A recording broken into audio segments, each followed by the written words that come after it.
Hello everyone, you are watching Naresh IAS Academy digital platform. This is the analysis of General Studies question paper 1 and I am going to discuss the next topic from social sector, the globalization. You know, I have completed the General Studies question paper 2 entirely through the 20 videos on the YouTube channel. So you may take help from there, and this is my next effort to cover the GS paper 1 through the 20 videos, and you may also contact for offline classes. This is the globalization, very important topic.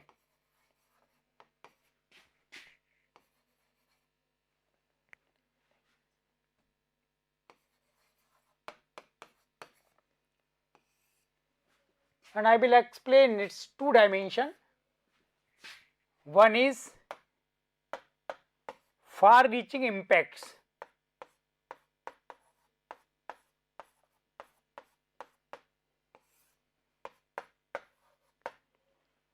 and second is how to counter the globalization or measures.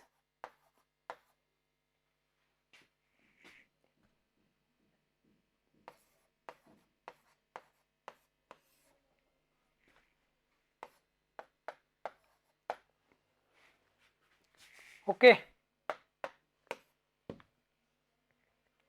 First, some general aspect about the globalization.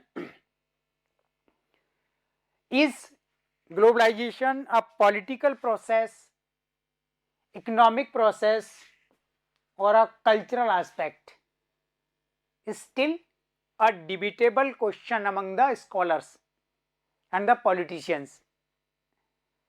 What we can say something exactly about the globalization. Before the 1945, when the United Nations Organization UNA was established, the different countries of the world continuing their trade, commerce, export, import, investment, economic activities, and they were also interacting in their cultural values too. So, the globalization in the form of economic concept, it was continued before the 1945, and just after the 1945, when the UNO was established, the UNO now tried to direct or instruct to all the countries or its member nations regarding the political, social, economic values. So, the pace and the speed of interaction was rapidly increased. So, now it is considered the globalization have become a political concept or political process too. And then what is the cultural aspect? Definitely we can say cultural aspect is a byproduct or direct consequence of the globalization, and we can say never no person or country tried to spread their cultural values without the economic interest. Definitely this was the economic interest, and behind this the cultural values were also prevailing. So it should be clear, globalization is both economic and the political concept, ideology and process, and culture is, or the culture aspect is the byproduct and consequence of this. And now in 21st century, when we have a strong means of information technology and communication, definitely the pace and speed of globalization have fast and faster than fastest, because it is providing a global platform for interacting within a seconds. So the ICT, information communication technology, is the basics and the foundation for globalization nowadays. But that time these were the oceans, the sea route, land routes, railways, road connectivity were the main drivers of the globalization. Okay. Now, what information we must know regarding the IAS mains exam? Generally, at the global level, it have studied there are positive and negative aspect and consequences of globalization, and it has seen clearly in the different sectors of the globes. Generally, we are going to talking about the India, because we have to trace these impacts in the Indian life. The first is the globalization trying to create the homogeneousness or the homogenization? The homogenization is an effort to make all the peoples or cultures similar, or in other words, this is the Western cultures leading by the Catholic Christianity in trying to impose their hegemony or dominance over the Hinduism, Islam and the other cultures. And how can we say it is a general phenomena or sometimes the rarest explanation of this? Definitely, since the last 30 years, the scope of English language have rapidly increased. The numbers of peoples having proficiency in English language throughout the globe, and with the English proficiency, what kind of food pattern, dressing sense, way of talking, living standards and the scientific temperament we are affording. So, this simply defines an effort of homogenization. But on the other end, there are some scholars leading the anti-globalization. Then anti-globalization is a concept through which they are providing some measures and realizing the impact of globalization in the another way. So then they counter the concept of homogenization, because simply they are defining a person of India at a time have capable to holding more than two culture, language and values. So this is a matter of capacity and ability of person, not a matter of homogeneousness or homogenization. For example, around 25 million Indians residing in the different countries like America, Canada, Italy, Japan, Britain, France, so many countries, and where these Indians are very comfortable in English language, English culture, English values. But at the time of Holi, Deepavali and Raksha Bandhan like festivals, they celebrate these festivals in these countries, and they also love their Hindi language and their vernacular language if they have belonged to Tamil, Telugu or Bengali, and they have not absolutely given up the Indianness or the Indian values. Sometimes they realize and they try to remember their root from the India. So this is definitely a matter of increasing the efficiency. The residing in the Western countries, we are comfortable dealing with the both cultures at a time. So through the anti-globalization aspect, we can minimize or we can study. This is not a matter of fear or any kind of terror. Second, the impact over the Indian family system. You know, the Indian family system is a sound basis of Indian society and the life of our Indian community. The family mainly exists wife and husband, parents including mother and father, and दादा दादी जी यानी और उनके बच्चे.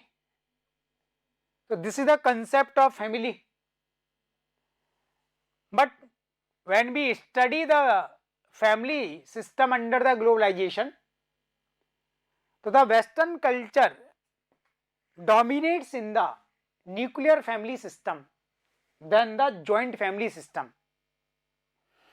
And in India it have studies either the joint families are breaking rapidly or sometimes they are losing their value chain, and it is adversely affecting the old age peoples, because at the old age they require physical, mental, moral support from their other family members. But in nuclear families like the Western culture, this kinds of support is not possible. And also the negative impacts have been studied over the children's and the life of the women's. In the Western culture, women's have treated just like a object or things, and this is a material attitude towards the women's. So the Indian family system definitely is facing so many challenges through the globalization. They are spreading rapidly into the Indian society from the different countries. But on the other end, the anti-globalization movement is studying this in the another way. However, these impacts exist along with we are promoting ourselves and we are learning something new. The women's through the globalization have abandoned too much their individual rights and the collective rights. In the Western cultures, you know, where the governments or the countries have granted political rights, civic rights, fundamental rights, human rights to their women's, and that's why the women's in these countries are playing important role in all the spheres like army, sports, television, and the movies, literature, architecture, paintings, economy, political sector, in the space sector, nuclear sector, biotechnology, in the so many sectors. So definitely when this tendency arrived in India, when Indians know this, so here the governments also bound to provide such environment for their women, and now this is positively resulting into the Indian society. Women are also increasing their role in the all sectors. Now we are seeing in India happening this, and again the family system, however, transforming it from the joint to nuclear, but it is not always negative. Through the nuclear family system, we are learning a too much confidence, daring, and how to face the difficult time. Generally, joint in the joint family, problems are shared by the different members, and so we cannot say the members of the joint family are too much strong, they can face the difficulties. No, no, no. In the nuclear family, when there is no other members other than the wife and their children, they have to face, they have to interact each other, and they have to suffer.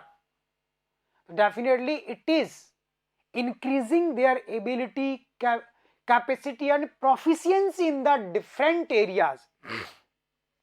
And the globalization has also provided opportunity for the Indian society to increase their living standards.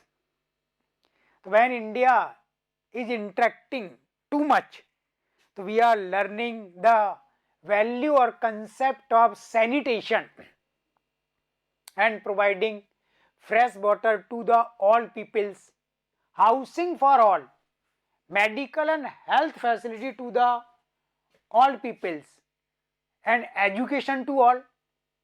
So this is a positive aspect we have learned from the Western civilization, and on these grounds now so many credit rating agencies are giving rating to India in the Human Development Index or so many socio-economic index. Then these index are pressurizing the Indian government, Indian nation to take up positive steps towards their peoples, and still governments are trying in this way. And the another aspect is through the globalization. So simply we have increased our interaction with the remaining world from where we are learning and we are teaching them. We are also learning and we are teaching them too. And we are taking the foreign direct investment with the foreign currency, foreign money investment. We are accepting the innovation, new technologies and the new aspect of the human life. So in India, the amount of foreign direct investment or foreign portfolio investment both have increased. In the agriculture sector, we can say the new technology have been innovated. In the irrigation sector, the drip or sprinkler irrigation system, how to increase the productivity through minimize use of the chemical fertilizers or increasing the manure or the biofertilizers, and the different kinds of crop pattern. And in the industrial sector, different kinds of industry, these were not exist in India before this globalization interaction, but now countries trying to produce or manufacture each and everything in the country, and this is only happening due to the interaction of the globalization, because we have learned this and now we have determined to make ourselves independent or the self-reliant. But there are some questions before the globalization. Still we have a too much volume of the poor peoples, the poverty, unemployment, and the question of malnutrition and starvation sometimes. If the globalization is a great opportunity, then why we have not cast these opportunity to eradicate the poverty, unemployment and the malnutrition? However, we have made effort to cast, but still we have not succeeded due to our some internal shortcomings, and now we have diagnosis or identified these internal problems, and hope in future very soon we will overcome these problems. So we really honestly accept the poverty, unemployment, starvation, malnutrition. Still we are a part of globalization, but these problems have its long route, and simply we have started living with the globalized power last 30 years. So it is taking too much time for their eradication, but maybe and definitely may we will success one day. Then you should try to understand the topic in this way. These are some dimensions of the globalization. For detailing, you may contact through our website videos. Okay, thank you.